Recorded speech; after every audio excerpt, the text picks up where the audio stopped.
빌라도가 잘못 판단해서 그랬을까요? 대제사장과 서기관 바리새인들이 예수님을 죽이려고 팔아넘겨서, 가룟 유다가 팔아넘겨서 그때일까요? 아닙니다.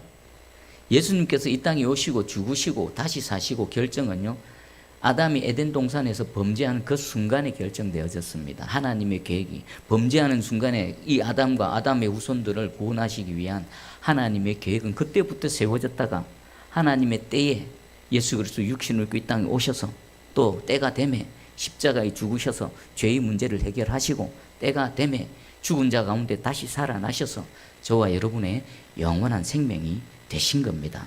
여러분, 이것을 꼭 기억하시고요, 남아있는 평생을 그 크신 사랑과 은혜에 감사하며 감격하며 살아가는 그런 우리 모두 되기를 축복합니다. 자, 지난 시간에는 예수님께서 예루살렘으로 가시는 동안에 만났던 여러 부류의 사람들을 살펴봤습니다. 예수님이 누구십니까? 창조주고 구원자 되십니다. 사람이, 죄인이, 인생이 창조주를 만나고 구원자를 만나면 얼마나 큰 은혜입니까? 그런데 그 만남이 은혜가 되는 사람이 있고 구원이 되는 사람이 있고, 또 어떤 사람은 그 예수님과의 만남에 아무런 유익도 얻지 못하는 사람도 있습니다. 또 어떤 사람은요, 예수님과의 만남이 오히려 완전한 절망, 완전한 멸망이 확정되어지는 사람도 있었습니다. 자, 오늘은 예수님께서 십자가로 가시는 동안에 그 십자가를 알고 그 예수님의 십자가에 헌신하고 충성했던 몇몇 사람들을 한번 살펴보겠습니다. 자, 오늘 말씀을 들으면서 나는 어느 편에 서 있는가? 나는 어디에 속되어 있는가? 여러분 자신을 정직하게 점검해 보시기 바랍니다. 그리고 오늘 소개해 드리는 이 사람들 중에 저가 있고 여러분이 있기를 축복합니다. 아멘.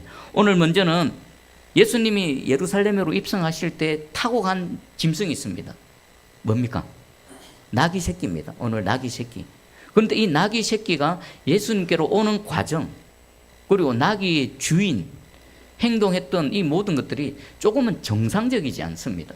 예수님께서 예루살렘으로 이제 들어가실 때 타고 갈 짐승으로 제자 둘을 보냅니다. 저기 가면, 예루살렘에 들어가면 그 아무도 타지 않은 나귀 새끼가 매여 있을 거다. 그거 풀어서 끌고 오라.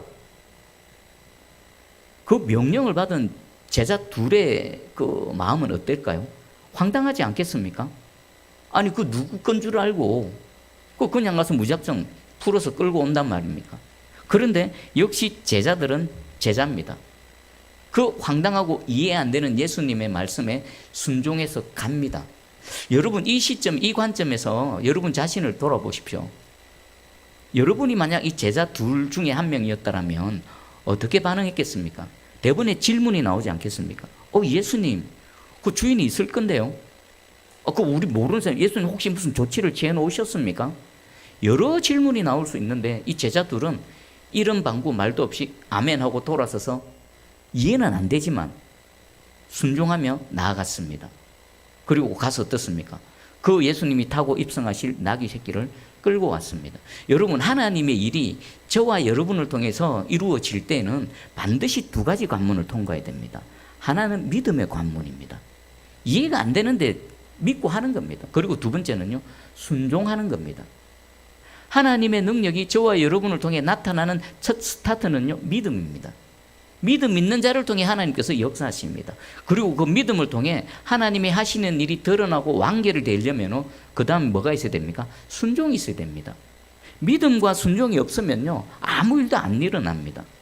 제자들이 믿음이 없어서 순종하지 않았다면요, 이 나귀 끌고 와서 예수님께서 나귀를 타고 예루살렘으로 들어가는 일은 뭐 다른 방법으로 하셨겠지만 적어도 이 제자 둘을 통해서는 안 나타나는 겁니다.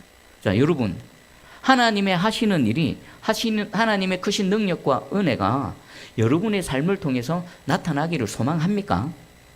그러려면 두 가지를 반드시 통과하시기 바랍니다. 하나님 무슨 말씀을 하시든 믿으시기 바랍니다. 왜 믿음이 필요합니까? 이해가 안 되거든요. 앞뒤가 안 맞거든요. 논리적이지가 않습니다. 그럴 때 필요한 게 믿음입니다. 그리고 그 믿음에 따른 순종, 손이 움직이고 발이 움직이고 내 몸이 움직이고 내 상황이 움직이고 순종이 필요합니다. 그럴 때 어떻습니까? 하나님의 계획이, 하나님의 하시고자 하는 일들이 아무것도 아닌 저와 여러분을 통해, 새순교회를 통해 분명하게 나타날 줄 믿습니다. 아멘. 자, 이번에는 이 나귀 주인을 한번 생각해 보겠습니다. 마가복음 11장 5절 6절입니다. 거기 서 있는 사람 중 어떤 이들이 이르되 나귀 새끼를 풀어 무엇하려느냐 하매 제자들이 예수께서 이르신 대로 말한대 이에 허락하는지라. 여기 어떤 사람들 중에는 분명히 나귀 주인도 포함되어져 있을 겁니다. 생전 보지도 못한 어떤 사람 두 사람이 와서 매여져 있는 나귀를 그냥 풀어서 끌고 가려고 합니다. 주인 입장에서는, 또 나귀의 주인을 아는 사람들 입장에서는 그거 그냥 내버려 둘 수 없지요. 당신들 뭡니까? 왜 남의 나귀를 풀어서 끌고 가려고 합니까? 분명히 질문하겠죠. 이게 너무나 당연한 겁니다. 자, 그런데 이 황당한 상황 속에 딱 한 말씀으로 정리가 됩니다. 제자들이 예수님께서 주신 말씀이 있습니다. 뭡니까? 주가 쓰시겠다고 하라. 이 한 말씀의 상황이 종료가 됩니다. 자, 그러면 이 말도 안 되는 일이 현실적으로 이루어지기 위해서는 그 핵심 문제는 누구에게 있습니까? 나귀의 주인에게 있습니다. 만약에 나귀의 주인이 주가 쓰시겠다고 하라 해서 아멘이 안 되고, 주가 누군데? 내가 이 나귀 주인인데, 누가 주인인데 해버리면요, 상황은 확 달라집니다. 우리가 아는 성경대로의 사건은 진행이 안 됩니다. 멱살 잡고 싸우겠죠. 경찰에 신고하고 고발하고 남의 물건 도둑질해 간다고 난리가 났겠죠. 그런데 이 나귀의 주인은 주가 쓰시겠다 하라. 이 한 말씀에 딱 엎드려집니다. 아멘. 두 말 없이 그냥 내줍니다. 그러면 이 나귀의 주인은 도대체 어떻게 이런 반응을 할 수 있었을까요? 자, 첫 번째는 주가 쓰시겠다고 하라 한 그 주, 예수님이 이 나귀 주인의 뭐가 되십니까? 주가 되시는 겁니다. 주가 쓰시겠다라고 하라 했던 그 주님, 예수님이 이 사람의 주가 되지 않았다라면 나귀를 내어놓을 수가 없죠. 어떻게 내어놓습니까? 그리고 이 나귀는요, 아무도 타지 않은 나귀입니다. 여러분, 아무도 타지 않은 나귀가 뭡니까? 세차 뽑은 겁니다. 당시의 나귀는요, 그냥 자기 개인적으로 타고 다니는 나귀가 아니면 이거 영업용 그 짐승입니다. 짐을 실어 날라서 그것으로 돈을 벌어서 먹고 사는 겁니다. 때로는 사람도 실어서 이렇게 데려다 주고 그렇게 해서 먹고 사는 생계수단입니다. 그런데 아무도 타지 않은 나귀란 것은 자신의 모든 것들을 쏟아 부어서 이제 가장만 한 겁니다. 아직 개시도 안 한 겁니다. 그런데 세차 이제 갓 뽑았습니다. 그런데 그거 내놓으랍니다. 쉽겠습니까? 그런데 이 나귀 주인은 그렇게 했습니다. 왜요? 주님이 쓰시겠다고 하는, 예수님이 자신의 주가 되는 겁니다. 주가 되어져야만 되는 겁니다. 여러분, 만약에 예수님께서, 이것은요, 이 나귀 주인에게 있어서 어쩌면 전부가 될 수 있습니다. 그런데 그거 내놓으랍니다. 밑도 끝도 없이. 여러분이라면 어떻게 하시겠습니까? 적어도 이 나귀 주인에게 있어서는요, 예수님이 My Lord, My Savior, 나의 주요, 나의 구원자가 되시는 겁니다. 그리고 두 번째가 있습니다. 어떤 마음으로 내어놨을까요? 아이고 아까워라. 이제 가짝만 했는데 막 내 있는 거 몽땅 다 털어서 이제 좀 잘 한번 해보려고 가짝만 했는데, 야 이거 한 번도 써보지도 않았는데, 아까운 마음이었을까요? 아닙니다. 아마 감사와 기쁨과 감격이 넘쳤을 것입니다. 어떤 의미에서요? 나귀를 아시는 분이라면 나귀의 주인도 당연히 알지요. 마치 삭개오처럼 나무 위에 있는 삭개오를 향해 삭개오야 내려와라. 오늘 내가 너희 집에 유하여 하겠다 했을 때 삭개오가 가장 기뻐했던 것, 주님이 나를 아시네. 내 이름을 아시네. 나귀의 주인이 가장 기뻤던 건 뭡니까? 내가 주님으로 섬기는, 내가 믿는 그 예수님께서 나라는 존재를 아시네라는 겁니다. 한 번도 마주친 적 없습니다. 제자들과도 마주친 적 없습니다. 그런데 주님이 나를 아시네. 그리고 두 번째, 주님이 나를 사용하시기를 원하시네. 이 나귀 주인에게 있어서는요, 나귀 이건 아무것도 아닙니다. 주님이 나를 아시네. 주님이 나를 부르시네. 주님이 나를 사용하시기를 원하시네. 요것으로 인해서 기뻐하며 감사하며 나귀를 내어놓은 겁니다. 여러분 한번 돌아보십시오. 여러분이 나귀의 주인이라면 어떻게 하겠습니까? 어떻게 하시겠습니까? 아까워라. 한 번도 써보지 않은 건데, 야, 내가 몽땅 모든 것들을 쏟아부어서 이제 잠망하는데 어찌 이걸 내놓으라 하시나? 섭섭하거나 그런 마음이 드시겠습니까? 그럼 오늘 마음을 바꿔 먹으시기 바랍니다. 주님이 나를 아신답니다. 주님이 나를 부르십니다. 주님이 그 귀한 하나님의 사역에 나를 동참시키시는 겁니다. 그것만으로 얼마나 기쁘고 감사합니까? 그러면 여기서 또 마지막 질문 하나가 남습니다. 그러면 이 나귀 주인은 그것 가지고 생계를 유지하며 살아가는데 그거 하나 있는 거 주님 달라 해서 내어드렸습니다. 그럼 이 나귀 주인의 이후의 삶은 어떻게 될까요? 생계수단이 없어졌죠. 현실적으로 보면요, 객관적으로 생계수단이 없어졌습니다. 대책이 없는 겁니다. 이제 이 나귀 주인은 뭐에 대해서 먹고 삽니까? 뭘로 먹고 삽니까?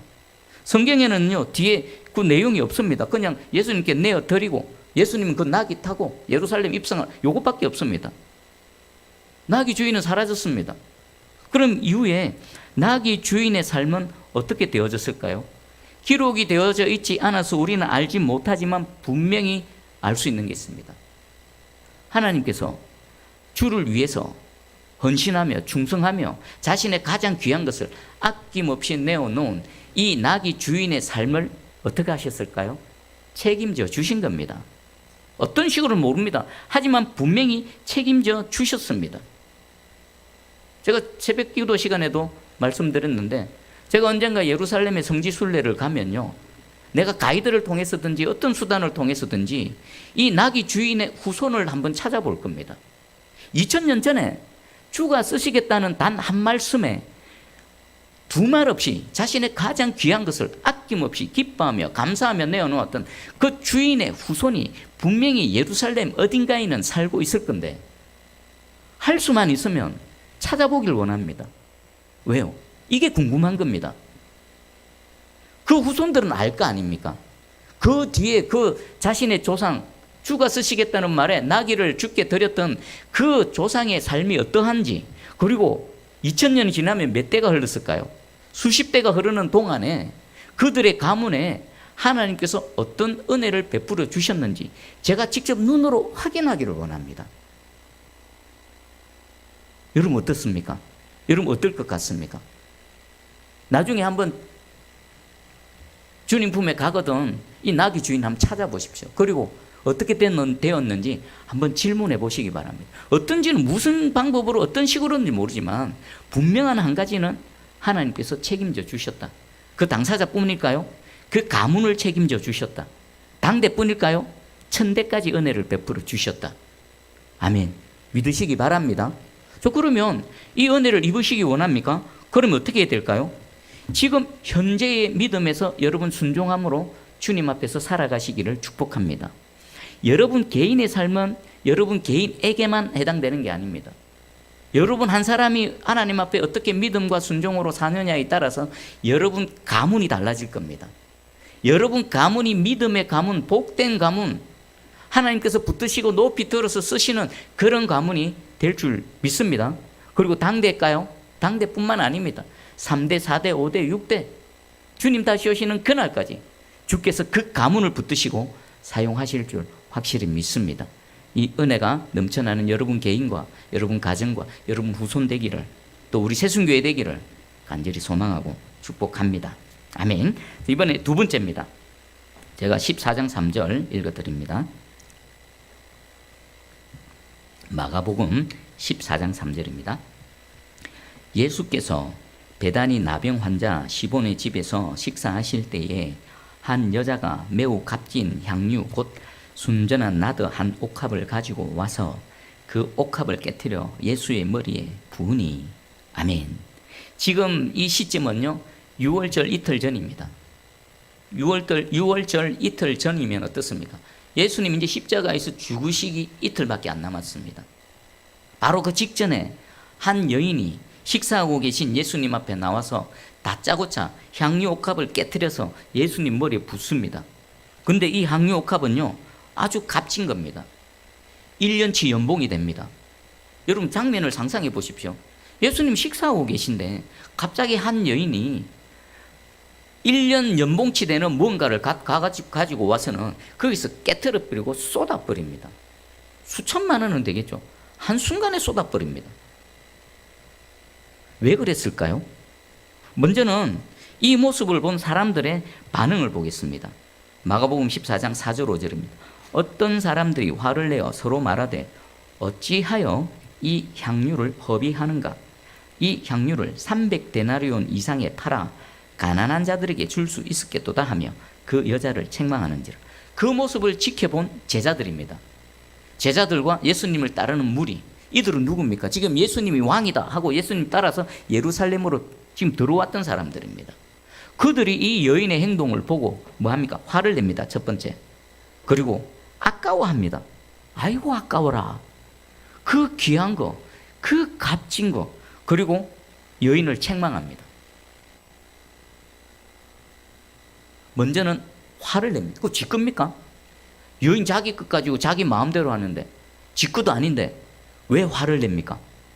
그리고 예수님께 쏟아붓는 걸 아까워합니다. 지 것도 아니면서. 그리고 그 여인을 향해서 화를 냅니다. 근데 예수님은 뭐라고 말씀하셨을까요? 예수님의 반응은요 전혀 다릅니다. 6절 7절에 예수께서 이르시되 가만두라. 너희가 어찌하여 그를 괴롭게 하느냐? 그가 내게 좋은 일을 하였느니라. 가난한 자들은 항상 너희와 함께 있으니 아무 때라도 원하는 대로 도울 수 있거니와 나는 너희와 항상 함께 있지 아니하리라. 예수님 어떻습니까? 화를 내거나 아까워하거나 여인을 책망하지 않습니다. 오히려 여인을 변호해 주고 있습니다. 가만두라. 괴롭게 하지 마라. 왜 책망하느냐? 그 여인이 하는 행동은 내게 좋은 일이다. 지금 이틀 뒤면 십자가에서 이제 죽으실 예수님입니다.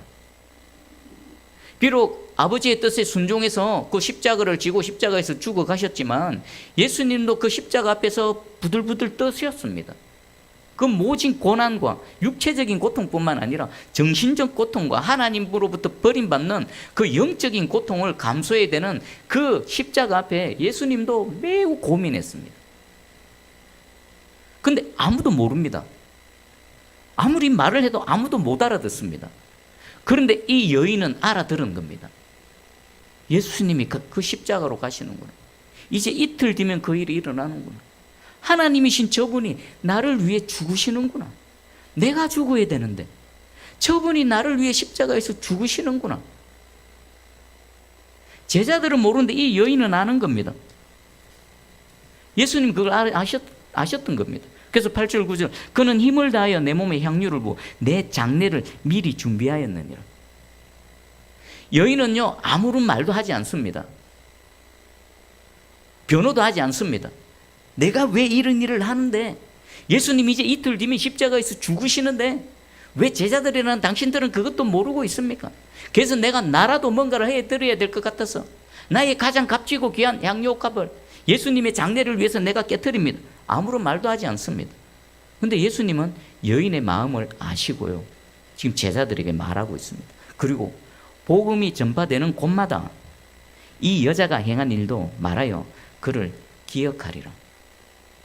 여러분 이 향유옥합을 여인이 깨트려서 그 예수님의 십자가로 가는 길을 슬퍼하며 감사하며 몸둘 바를 모르는 거죠. 그거 어떻게 말로 표현하겠습니까? 막을 수도 없는 겁니다. 예수님 바지 붙들고 예수님 가시면 안 됩니다. 할 수도 없는 겁니다. 어찌 표현할 수가 없어서 여인이 생각해낸 것이 자신의 가장 값지고 소중한 것을 예수님 앞에 깨트려서 부어드린 겁니다. 예수님의 마음에 얼마나 위로가 되겠습니까? 여러분 성경을 쭉 특별히 예루살렘 입성하시고 십자가로 가시고 십자가에서 죽으시는 그 모든 과정 가운데 예수님의 십자가를 알고 눈물 흘렸던 여인은요 바로 이 여인 한 명밖에 없습니다. 아무도 몰라줍니다.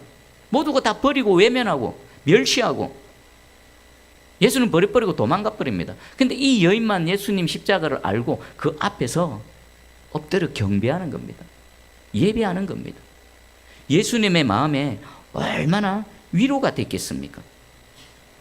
여러분, 이제 고난주간을 지납니다. 해마다 반복됩니다.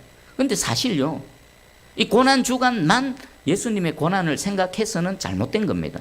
특별하게 좀 더 깊이 묵상하는 것은 필요하지만 우리의 전생에는 어떻습니까? 예수님의 고난을 생각하는 그 고난주간으로 살아가야 될 줄 확실히 믿습니다.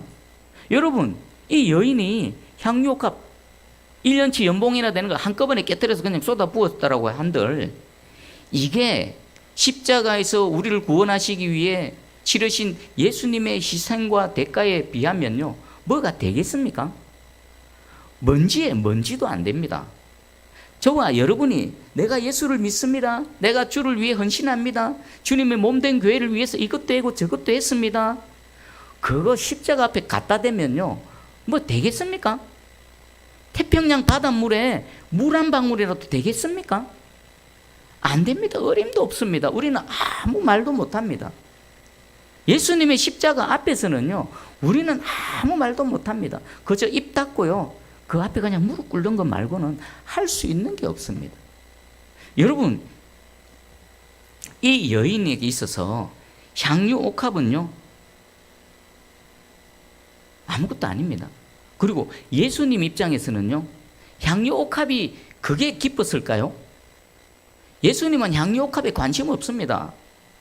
여러분이 주님을 위해서 뭘 해본들, 뭐 물질을 드립니까? 뭘 했습니까? 주님은 그것 자체에 관심 없습니다. 뭐에 관심 있을까요? 그것을 하는 마음의 동기. 주님, 내가 주님 사랑합니다. 내가 주님의 그 크신 사랑을 입었는데 어떻게 달리 표현할 방법이 없어서 이거라도 합니다. 그 마음을 기뻐하시지, 향유옥합을 10개를 100개를 깨트려 보십시오. 예수님은 그거 관심 없습니다. 주님의 사랑 앞에 감사해서 몸둘 바를 몰라서 이것도 하고 저것도 하는 우리의 마음을 기뻐하시는 겁니다. 며칠 전에 새로운 찬양을 하나 접했습니다. 제목은요, 예수님 마음 알고 싶어요입니다. 작곡가가 이권희 작곡가, 노래 부른 가수는 소유정이라는 분입니다. 근데 가사의 내용을 한번 소개시켜 드릴게요. 예수님, 당신의 마음 알고 싶어요. 나를 향한 당신의 마음. 내가 세상에서 방황하고 헤매일 때 아픔의 눈물 흘리셨나요? 행여 돌아오지 않을까? 내 이름 또 부르며 가슴 아프셨나요? 후렴 부분입니다. 영원히 내 손 놓지 않으실 세상 끝까지 함께할 당신, 내 모든 것 드려요. 나를 위해 흘리신 예수님 눈물 닦아드려요. 여기서 마지막 부분은요, 나를 위해 흘리신 예수님의 눈물을 닦아드린답니다. 어떻게 닦아드립니까? 어떻게 닦아드립니까? 이 마음입니다. 주님 사랑합니다. 주님만의 나의 전부 되십니다. 어떻게 말로 다 표현할 수도 없고, 내가 삶을 통해서 뭘 해본들 아무것도 아니지만 그래도 주님 사랑합니다. 주님을 인정합니다. 주님 나의 주님 됩니다. 요 믿음과 이 고백으로 저와 여러분이 살아가면요, 그게 바로 뭐가 됩니까? 우리를 위해 흘리신 예수님의 눈물을 닦아드리는 겁니다.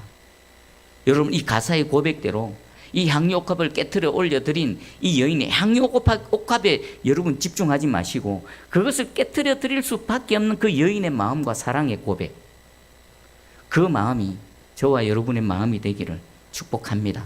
아멘. 자, 마지막, 이제 6월절 만찬 자리에서 식사를 제공한 한 가정을 소개해 드리겠습니다. 마가복음 14장 13절 15절입니다. 예수께서 제자 중에 둘을 보내시며 이르시되 성내로 들어가라. 그리하면 물 한 동이를 가지고 가는 사람을 만나리니 그를 따라가서 어디든지 그가 들어가는 그 집 주인에게 이르되 선생님의 말씀이 내가 내 제자들과 함께 6월절 음식을 먹을 나의 객실이 어디 있느냐 하시더라 하라. 그리하면 자리를 펴고 준비한 큰 다락방을 보이리니 거기서 우리를 위하여 준비하라 하시니. 아멘. 이 다락방이 어디입니까? 마가의 다락방입니다. 이 다락방에서 무슨 일이 있었습니까? 예수님 십자가에 달리시기 전에 마지막 만찬을 드셨던 곳입니다. 그곳에선 세족식이 있었고요, 성찬식이 있었던 거룩한 장소입니다. 근데 그 장소를 이렇게 찾아가라 하실 때 예수님은 또 뜬금이 없습니다. 제자들이 우리 유월절 음식을 우리가 어디서 먹을까요? 했더니 저기 가면은 누군가 물 한 동이 이고 갈 거다. 그 사람 쫄쫄쫄 따라가라. 그리고 그 사람이 들어가는 집에 가서 이렇게 말하는 겁니다. 내가 제자들과 함께 유월절 음식을 먹을 나의 객실이 어디 있느냐. 황당하지 않습니까? 나기도 마치 맡겨놓았다가 내어놓으라 하는 것이 말씀하셨던 것처럼 예수님 마치 자기 집 내놓으라는 식입니다. 나의 객실 내어놔라. 거기 조금 쓸 수 있도록 섬겨주지 않겠니? 조금 헌신하지 않겠니? 이게 아닙니다. 나의 객실 내어놓으라는 겁니다. 여러분, 주님께서 저와 여러분에게 뭔가를 요구하실 때요, 부탁 안 하십니다. 명령하십니다. 그것도 일방적으로요. 왜요? 주님은 우리의 주가 되시기 때문이고요. 주님은 만왕의 왕이 되시고요. 주님은 나의 창조주 되시기 때문입니다. 내 생명, 내 육체 덩어리, 내 생각, 내가 살아오는 것, 내가 지금 살아가고 있는 모든 환경, 내게 주어진 모든 것, 그건 누구 겁니까? 주님 겁니다. 주님 거. 지금도 내 심장을 뛰게 하셔서 내가 살아있지. 하나님께서 탁 멎어버리면요, 그냥 가는 겁니다. 심장이 팍팍팍 뛰어서 피가 뺑뺑뺑 돌고 코에 호흡이 계속 들락날락 해서 그래서 오늘 하루를 살고 내일 하루를 살지, 주께서 호흡 싹 걷어 가시면요, 그냥 끝입니다. 내 입에 들어와서 먹고 마시고 내가 누리는 그 모든 것, 주님이 주인이십니다. 나의 객실이 어디 있느냐? 오늘 이 말씀이 여러분에게 들려지는 주님의 말씀이 되기를 축복합니다. 당당하게 요구하십니다. 자, 그랬는데 이 마가의 다락방에 이 집 주인은 누굽니까? 그러면 마가의 아버지가 되는 겁니다. 마가의 아버지. 그 큰 다락방 몇 명입니까? 제자만 12명이고 따르는 무리들도 있었지 않겠습니까? 그 많은 사람들이 수용할 수 있는 큰 다락방을 예비했을 뿐만 아니라 그들이 먹을 음식까지 다 준비를 했습니다. 필요로 하는 모든 것들을 다 공급했습니다. 그런데 이곳이 어떻게 되어졌습니까? 역시나 마찬가지지요. 아멘 했을 때는 하나님의 일이 진행됩니다. 근데 믿음이 없고 순종함이 없어서 노멘 해버리면 끝나는 겁니다. 혹시요, 저희 삶 속에, 여러분의 삶 속에 우리 주께서 주가 쓰시겠다고 하라? 아니면 나의 객실이 어디 있느냐? 한 번쯤 이런 일이 없었을까요? 어쩌면 나도 모르게 주가 쓰시겠다라고 하는 그 기회를 놓쳐버렸지는 않았을까요? 나의 객실을 내어놓아라. 내 객실 어디 있느냐는 주님의 말씀을 내가 듣지 못하고 아니면 내 생각에 사로잡혀서 노면하고 지나가 버린 적은 없을까요? 자, 이제 지나간 건 지나간 겁니다. 지금 말씀 앞에서 새롭게 결단하시기 바랍니다. 앞으로 지난 시간은 돌이킬 수 없고 나도 기억도 할 수 없고 어찌 되었는지는 모르지만 앞으로 나의 창조주, 나의 구원자, 나의 주인 되시는 주님께서 쓰시겠다고 하라. 무엇이든지 내어놓겠습니다. 나의 객실이 어디 있느냐? 주님 여기 있습니다. 이런 하나님의 사람이 되기를 축복합니다. 자, 그러면 이제 또 질문입니다. 야, 그러면 이 마가의 아버지는 손해봤는가? 마가의 아버지는 번거로웠는가? 그냥 힘만 들고 고달팠을까? 이후에 이 마가 아버지의 믿음과 순종의 결과가 어땠는지 몇 가지만 소개해 드릴게요. 이 마가의 다락방에서 무슨 일이 있었습니까?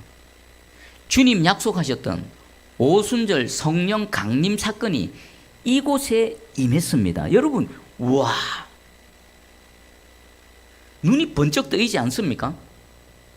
마가의 아버지는요, 그런 거 몰랐습니다. 그냥 주가 쓰시겠다고 하고 주님께서 쓰시겠다고 하니까 그냥 정성껏 마련하고 음식 대접하고 그랬습니다. 근데 그곳이 구약에서부터 쭉 예언되어졌던 오순절날 성령의 강림 사건의 현장이 된 겁니다. 그리고 두 번째는요, 그곳이 이 지구 땅덩어리에 지상 최초의 교회 예루살렘 교회가 된 겁니다. 이 두 가지만 보더라도요, 마가의 아버지는 손해보는 장사했습니까? 남는 장사했습니까?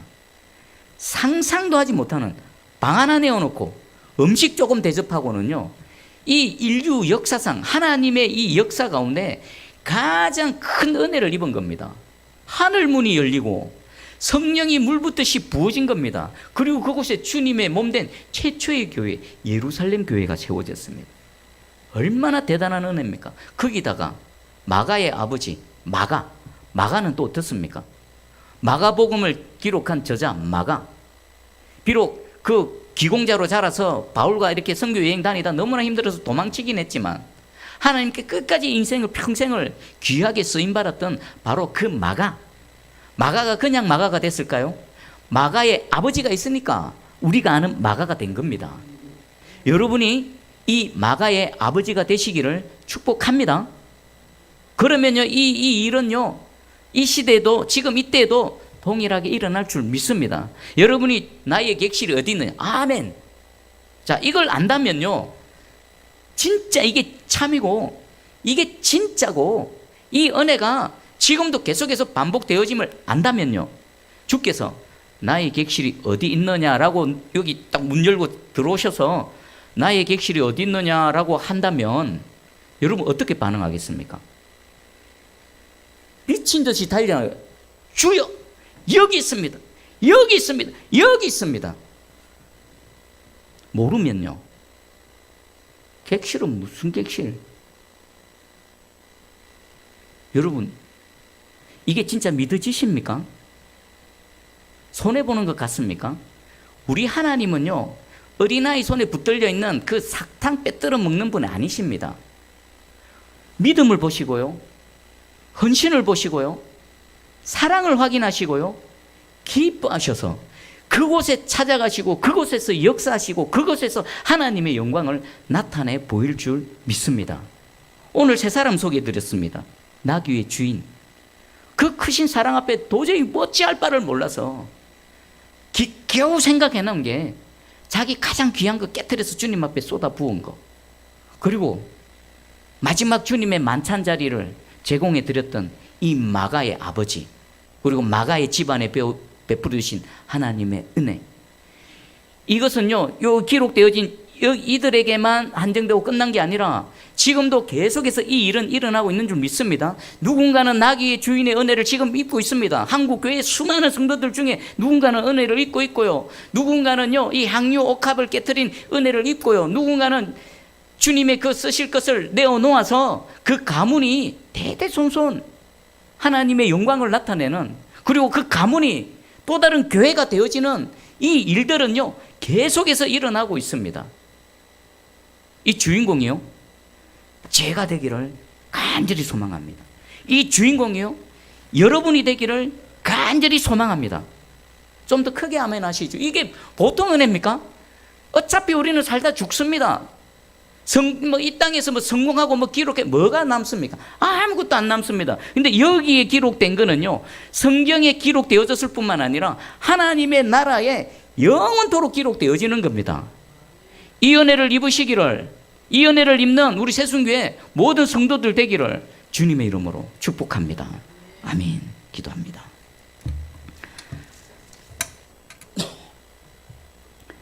사랑의 주님, 감사합니다. 오늘 우리 주님 십자가로 가실 때 헌신했던 몇몇 사람들을 살펴봤습니다. 그들이 어떻게 헌신했고 어떤 마음이었고, 주님께서는 또 어떻게 기뻐하셨고 위로를 받으셨고 그들을 통해 어떻게 일하셨는지 말씀을 통해 살펴봤습니다. 그리고 이 일은 지금도 계속해서 반복되고 있습니다. 다만 바라옵기는 이 재현되는 주인공이 지금 예배드리는 우리 모든 성도들이 되기를, 그들의 가정이 되기를, 우리 새순교회가 되기를 간절히 소망합니다. 주님, 은혜를 베풀어 주셔서 우리에게 믿음을 더하여 주시고 그 믿음에 따른 순종의 그 결과를 우리 살아있는 삶의 전 영역과 내 후손 대대손손 누릴 수 있는 은혜를 베풀어 주시옵소서. 감사합니다. 예수님의 이름으로 기도합니다.